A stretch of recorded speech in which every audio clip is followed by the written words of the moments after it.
बिहार में अगले साल विधानसभा चुनाव होने जा रहा है और सूबे में नीतीश कुमार के बाद कौन सत्ता का चेहरा हो, इसे लेकर पिच सेट करने में सियासी दल जुट गए हैं। नीतीश कुमार ने पिछले चुनाव में प्रचार थमने से ठीक पहले इमोशनल कार्ड चलते हुए ये ऐलान किया था कि ये मेरा अंतिम चुनाव है।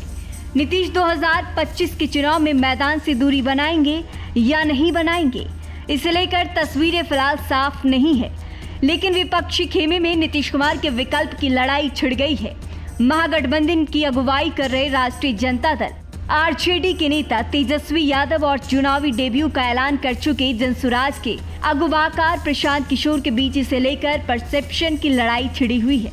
आरजेडी जहां पिछले चुनाव से ही तेजस्वी यादव को सीएम फेस के तौर पर प्रोजेक्ट करती आई है, वहीं अब प्रशांत किशोर भी खुलकर मैदान में आ गए हैं। अभी तक सरकार को ये करना चाहिए, सरकार को वो करना चाहिए वाली भाषा बोलते आए प्रशांत किशोर ने पहली बार खुलकर ये कहा कि हमारी सरकार आई तो हम पहला फैसला क्या लेंगे।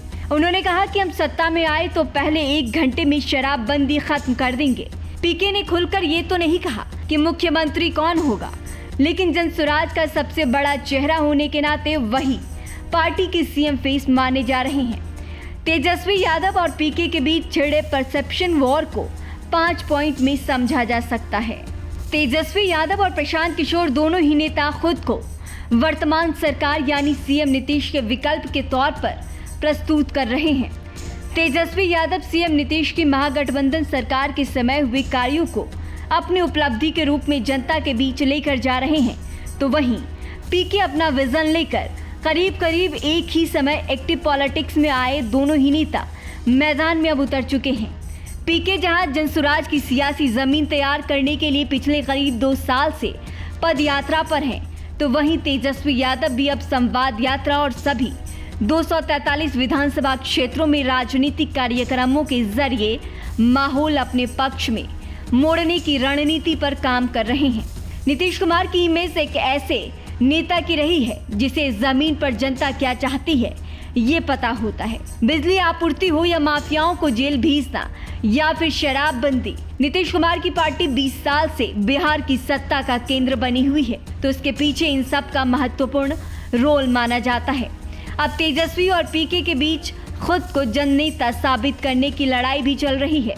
पीके पदयात्रा के दौरान जहां आम जनता के दर्द की, उसकी समस्या की बात करते हैं, तो वहीं तेजस्वी यादव भी अपने खान पान, रहन सहन और बोलचाल के जरिए ये संदेश देने में कोई मौका नहीं चूकते कि हम आपके बीच हैं।